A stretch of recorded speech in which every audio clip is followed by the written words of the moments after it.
السلام علیکم ورحمۃ اللہ وبرکاتہ۔ بسم اللہ الرحمن الرحیم۔ آج ہم پڑھنے جا رہے ہیں آیات سکینہ۔ قرآن پاک کی چند مقدس آیات سکون قلب کے لیے بہت مفید و مؤثر ہیں، اس لیے اگر کوئی شخص ہر وقت بے سکونی اور پریشانی کا شکار ہو تو اسے چاہیے کہ اطمینان اور سکون حاصل کرنے کے ان آیات کو سوتے وقت روزانہ ایک مرتبہ پڑھنے کا عمل بنا لے۔ تھوڑے ہی عرصے میں سکون کی دولت سے مالا مال ہو جائے گا۔ اول آخر درود شریف پڑھیں، کیونکہ درود شریف کے پڑھنے سے اثرات بڑھ جاتے ہیں۔ آیت نمبر بسم اللہ الرحمن الرحیم۔ اللہ کے نام سے شروع جو بڑا مہربان اور نہایت رحم والا ہے۔ ترجمہ: اور ان کے نبی نے ان سے کہا، اس کی طالوت حکومت کی نشانی یہ ہے کہ تمہارے پاس تابوت آئے گا جس میں تمہارے رب کی طرف سے تسکین اور آل موسیٰ اور آل ہارون کے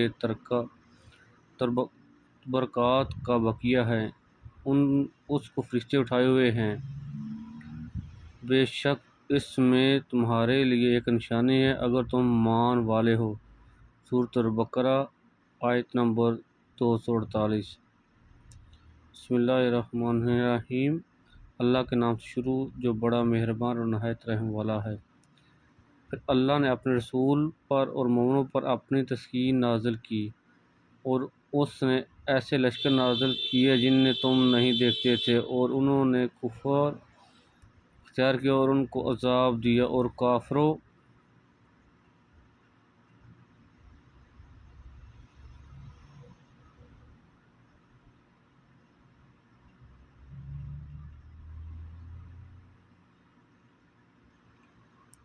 کافروں کی یہی سزا ہے۔ سورۃ التوبہ۔ بسم اللہ الرحمن الرحیم۔ اللہ کے نام سے شروع جو بڑا مہربان اور نہایت رحم والا ہے۔ ترجمہ: اگر تم نے اس رسول کی مدد نہ کی تو بے شک اللہ نے اس کی مدد کی جب اس سے انکار کرنے والوں نے نکالا، اور جب وہ دونوں غار میں تھے تو ان میں سے ایک نے اپنے ساتھی سے کہا،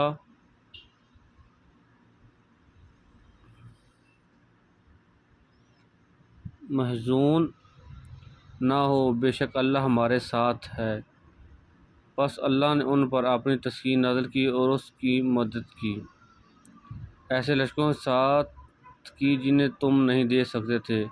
انکار کرنے والوں کی بات کو نیچا کر دکھایا، اور اللہ ہی کا بول بالا رہا۔ اللہ ہی طاقتور اور دانا ہے۔ سورۃ التوبہ آیت نمبر 40۔ بسم اللہ الرحمن الرحیم۔ اللہ کے نام سے شروع جو بڑا مہربان اور نہایت رحم والا ہے۔ ترجمہ: وہی ہے جس نے ایمان والوں کے دلوں میں تسکین نازل فرمائی تاکہ وہ اپنے ایمان کے ساتھ ایمان اور بڑھا لیں، اور آسمانوں اور زمینوں کے لشکر اللہ ہی کے ہیں، اور اللہ ہی سب علم و حکمت والا ہے۔ سورۃ الفتح آیت نمبر 4۔